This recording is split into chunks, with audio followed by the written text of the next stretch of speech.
Now let's start working on the whale scene, which is the major scene of this course. As you will see here, I have animation file, and always we start from something in 3D like in Maya or Max, and in this case I'm using Max again to utilize V-Ray, which is available also in other programs, but I feel we can do everything here and you can apply that on other programs for sure. Now, if you notice, I have this whale and I animated this whale to jump from the water. It should catch something here, jump back to the water, and disappear.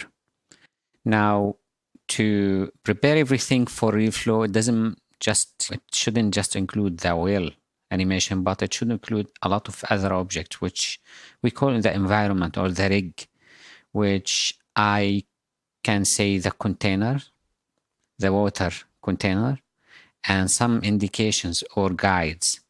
Like if you see here, you have many objects. We have this object, which is only plane. And the purpose of this one is to show the level of water. If you see, it's exactly here.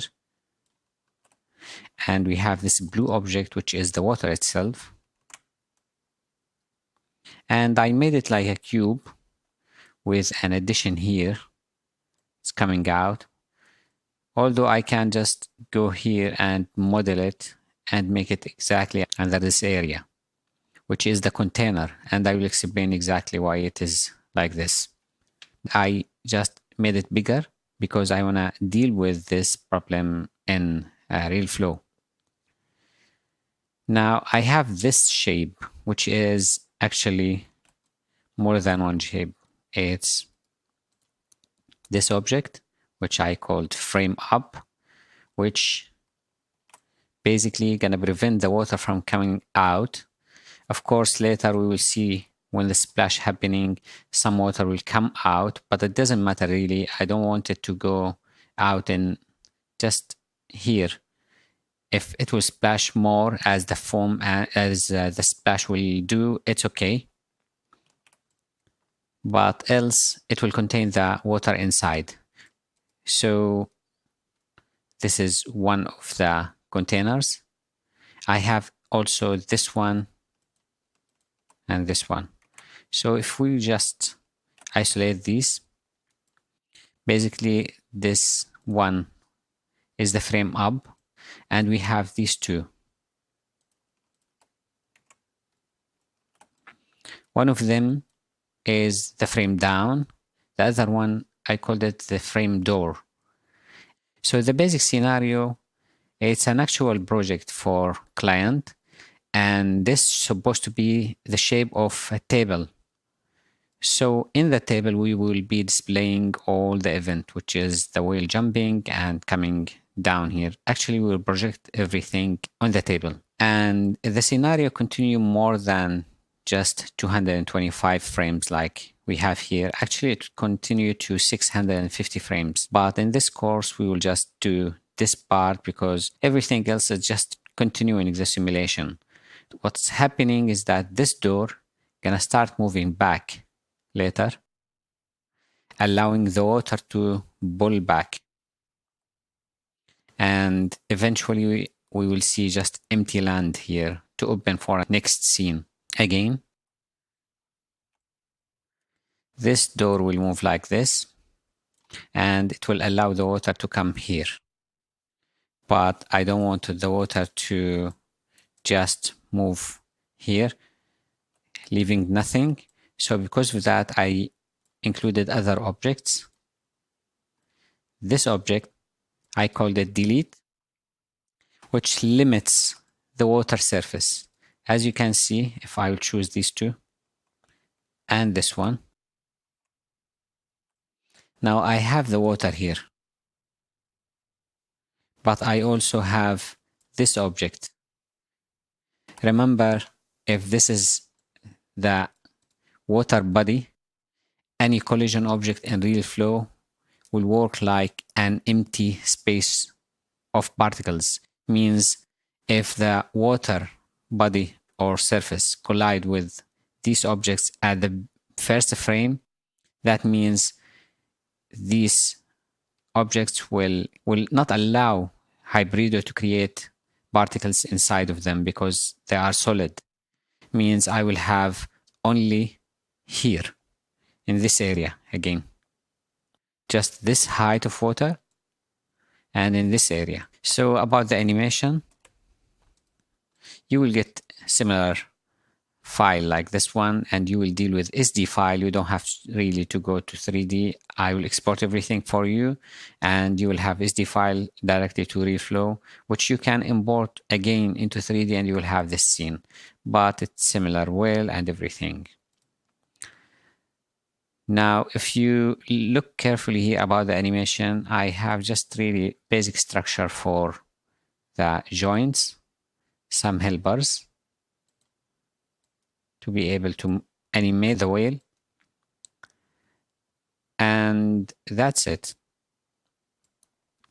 So what we will do now is we go to a perspective, and I will unhide one additional object, which is displaced container. This container is actually the land, as if you remember in the wave or the beach project we did last few lessons. And basically I don't really need these walls, but always I try to deal with volumes when I deal with RealFlow, not just flat objects. Else all I need from this is just this land. If you look at it, I will get inside. It's just a land, displaced land, which can work like a beach. So I have water here, and the water, if I will open the area from here to allow the water to pull back, this area will displace the water, and we will have really nice pattern, as you will see. But if I will look at it from side view, or let's say front view, it has an angle. So when I fill the water here, if I will move the gate, which is the door, the frame door, the water gonna start sliding until it just accumulate here, and I will have some empty space here. Here's the scene. The whale gonna jump, all the area gonna contain water, and suddenly the whale will get into the water again. So this is our scenario, and I will export everything you see here into RealFlow. Now again, I will do the same mistake I did before, which is importing everything into RealFlow, but without changing the preferences there into 3D Max. I will import it as if I'm working with Lightwave or Cinema 4D. The reason for that is when we start importing the other objects like the particles and everything, we need to deal with some problems. Let's solve everything. Let's get into trouble and try to solve everything. So I will choose everything here, and I will go to SD file exporter. And from here, I will export everything to the project files. Let's just choose here. I will go to project files in class 4, and I will call this one animation.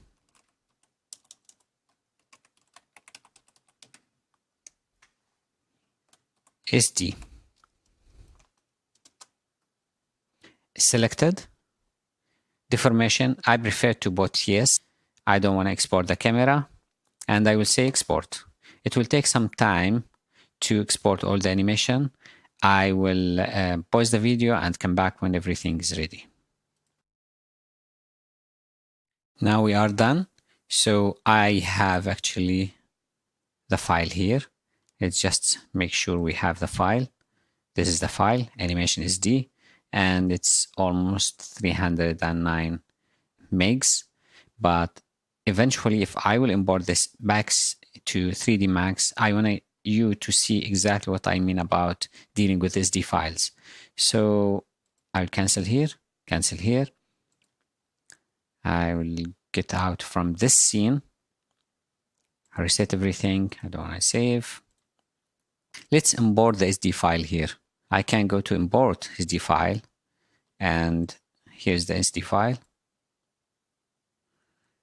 Just a little time and I will have everything here. The only thing I don't have here is the camera, which eventually RealFlow or SD file will import it anyway, but it's not right camera here. So what I will do is that I will delete this camera. I don't need it. And I will import the original camera from the previous scene, which this one. You will have the scene with the camera anyway. And if I will look from the camera, I will have everything exactly like I was talking about. Of course,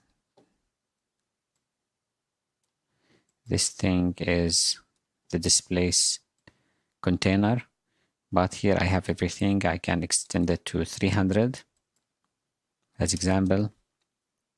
I will keep having everything. So the idea here is that sometimes if you will do this without having the source, or you open a 3D file which contains the whale after you import everything from RealFlow, in some cases you will have problem. The program will tell you, I don't know where's the source. I have the 3D file, which is, its name is animation SD, but I don't have the source of this file. What you can do is that you can choose the nodes. As example, if I open the listener here or the explorer scene, I have some objects. You will see these objects. If you choose as example the H whale body, and you will go to modify panel, you will see that it is actually not a mesh. It's a mesh, but it contains an indicator, SD file. So what we will do is that we always have to go here and refer to the animation SD file. That way we make sure that we have the geometry and everything. Else it will not work. You will have a 3D file, but if you don't have with the 3D file, you don't have the SD file, it doesn't work.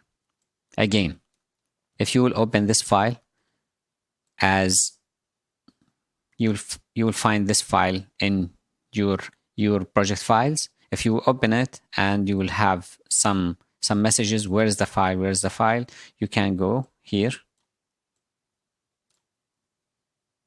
choose the whale, which is the only one who's animated, and just go and choose the SD file, which you will have also. Anyway, I hope it's clear enough. I will go now to RealFlow and I will start working with the SD file. This is an MP file. I can start a new project and I will say new. Let's just put place, just a folder here, select folder, and I will call this one whale jump 0. Create a new file. And as you remember, I will not change anything in the preferences. We'll keep it Lightwave and Cinema 4D to deal with the problems later. In this file, I will start by importing the file I exported already by going to Geometry or right mouse button, Add Objects, Import. I need to use import, nothing else, because import is the only one which will allow me to import animation, which I have in that file. So here, all I need to go is to go to the folder, and here, let's see the file, which is the animation SD file. Now we have everything, but as you can see, it's so big. It's huge. And this is something we have to deal with. Now let's go back to 3D and try to understand the dimensions here. Now, my dimensions in this scene were in meters, in centimeters actually. It displayed in meter, but it's in centimeters. That's the important one. This is the important one. So if I will look at it now, I will see that I have tape here, or I can just put a box around everything, around the area which I will fill with water. And let's look at it. You will notice it's like almost 5,000 centimeters, which almost 50 meters length, and the width is almost 20 meters. So if we will jump to real flow, this grid will show us the real dimensions here. So for real flow, every 1 square here is meter by 1 meter, means this is a meter, means the file I have here is totally big, which is a problem. To deal with this kind of files, what we will do is to go here, and RealFlow offer this option for us, which is geometry scale. We can change this number and we can rescale everything in the scene rather than going here as example, choosing one object and start rescaling everything from here. We don't need to do that, and I don't recommend that at all. As example, if we want to rescale the whale, we need to convert the whale into animated object inside the RealFlow, which is now it's animated. It's as it is coming from 3D. We can't mess with it here. If we will animate it here, we will convert the curve, the animation curve, into a RealFlow animation curve, and we will need to rescale it, rescale every object alone. No, this is not the right way. The right way is to go here and try to choose some scale. I can go to 0.1 as example, which is still big because now we are talking about here it's like almost 100 meters or 80 meters, but all our scenes should be 50 meters. So I can go here again, change this to this number. Let's see now. It's much better. But again, if I will just display this differently, like this, just to see how is everything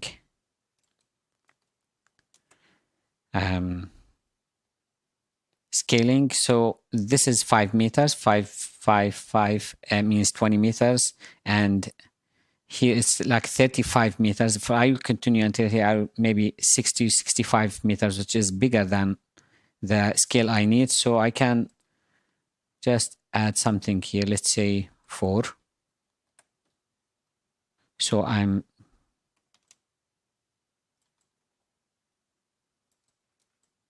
making sure that this alone is 50 meters, which is good now. I think this is good. Let's start working on this project. This is the whale, and let's just see its movement. I will hide this object, delete the water domain, and this is the whale.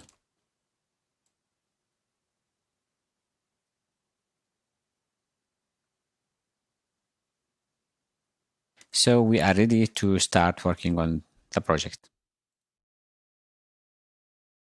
The first thing we should do, let's hide the grid by pressing G in the keyboard, and let's start see which object we gonna use and which object we really will have as reference, only as reference. For this grid, I really don't want to use it.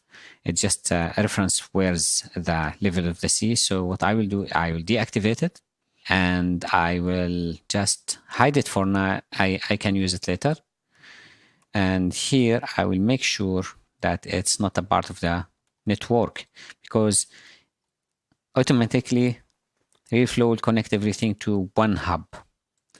Let's just choose the plane, and I will choose this link and I will remove it. So I will move it here just to organize everything. And this is the camera. I will just keep it. Also, I can hide it here. I don't want to see it. It's just deactivate whatever we don't want to use. Else, we have the well, we have all these objects, and actually they will collide, all of them, they will collide with the water. I don't need to change much here, but one of the things which I can do is I can just group these. I will do that later.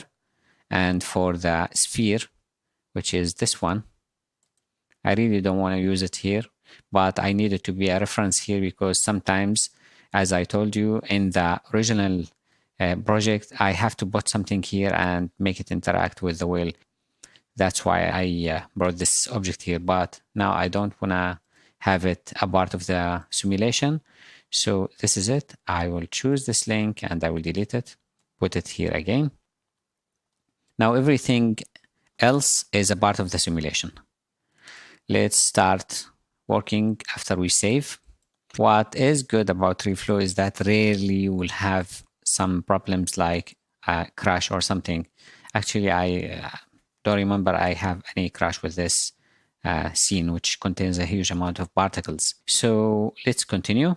Before we start filling everything with water, let's just decide about the collision areas.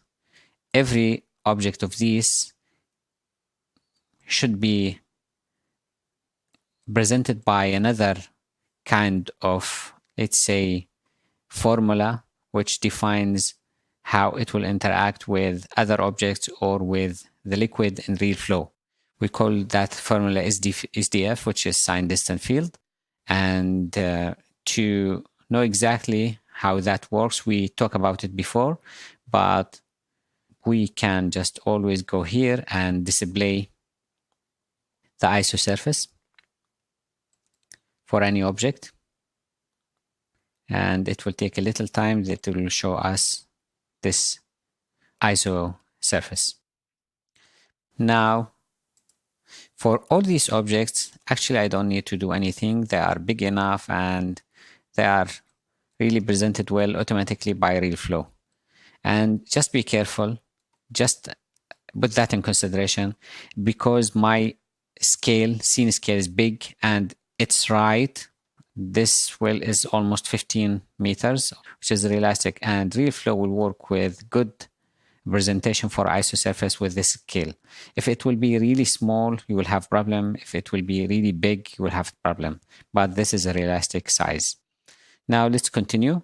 I will hide some of these objects. Yeah, and I will display the displaced container. And for the displaced container, I want everything inside to be empty, but I want it to be outside solid. So I will allow the water to grow inside. If it will be solid inside, no water will be allowed to be generated inside. So what I will do is that I will go here to parameter panel. And if you go down, you will see the volume. So the volume should be solid outside, not inside. And before I start changing anything, let's just see what is the shape of the ISO surface.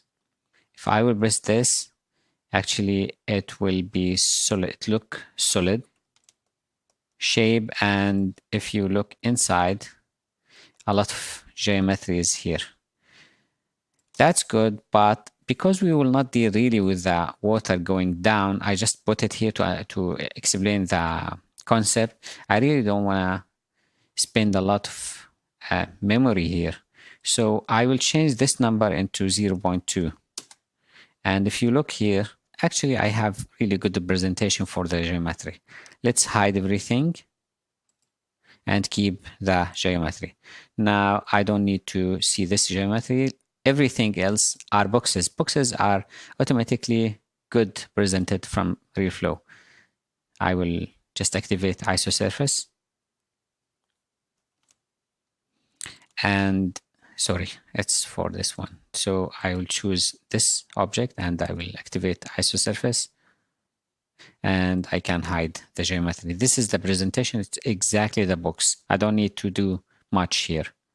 So I will bring it again and I will hide the isosurface. The actual problem usually comes with animated objects like the whale here. So let's try to see how it looks as a collision object, as isosurface. I will activate this, and as you can see, without even doing anything, RealFlow did really amazing work. Let's just zoom selected, so whenever I rotate it will be in the middle. As you can see, it's really good, and I can exactly know how the volume is presenting my object by going here. That's really good. But again, I have a lot of details which is not there. Let's show it again. Look, all these details are not there. I can go and increase the resolution. So there is cell size for every single object here. So I can just decrease this to 0.05 as example. And I will have really good presentation for the details. If I will hide it, this is the whale, which is really nice. If I will jump to another frame where he's opening his mouth, as example here, everything is nice and I don't need to work much on it. In other programs, sometimes you spend most of the time just trying to fix the presentation. In RealFlow, it's really fast and really convenient. So I will hide this and just show the whale again. Other than that, I have the eyes. And I did that just to show you what's happening. The model you're gonna receive is correct, but in this model, I have the eyes here. If I will just display only the eyes. So the eyes are half sphere, means I have a problem because they are even open surface, as you can see here. If I will convert them into collision object or see the collision presentation for these objects, I'll try to hide it. There's nothing. So basically they will not collide with the water. Can I fix this? Let's go here. Of course, everything is solid inside except the displaced container. So let's look here and try to fix this. If I will increase the resolution or decrease the cell size 0.01 as example, which is really small, nothing's happening. Let's go again. Yes, I'm activating everything. So I will go to 0.1 again. And let's convert this from solid inside to shell.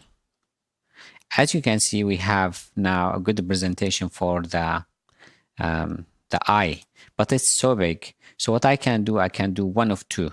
I can just decrease this, and now I have really good representation for the sphere, and it's, of course, it's isosurface, so it's closed, but it has thickness. Other representation, which is here, which is slice plane XY. Let's look at it.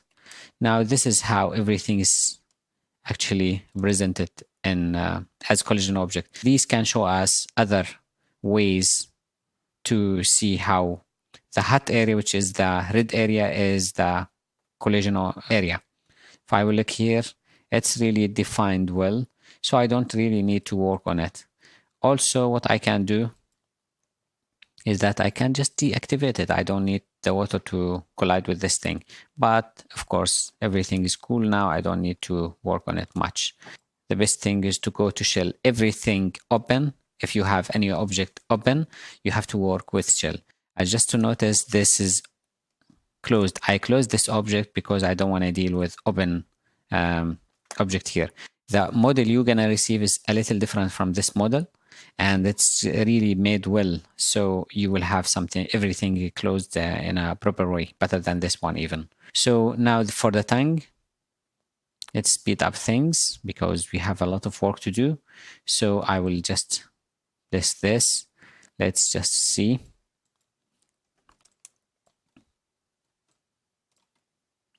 Does it present everything right? A lot of geometry are not presented right because look at it. So what we can do, this is it, and this is the geometry. We can do is to reduce the resolution. Of course, I want it to be inside closed 0.05 or even 0.01. And I will have everything really presenting the tongue exactly. But let's look at this. I don't need to go that far. Actually, that would be really enough. Why? Because the tongue is not touching the water. If you look at the animation,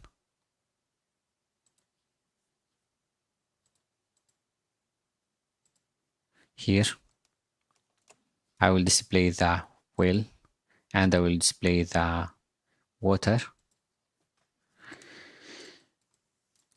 When the whale is jumping out of the water, he is closing his mouth. Then he starts opening his mouth. And then he closes his mouth again before he gets into the water again. So I don't really have water touching his tongue. But again, sometimes you need to show that there is water inside his mouth and, going out on any direction, or in case you had some water coming in. So that's why I need to just present it well.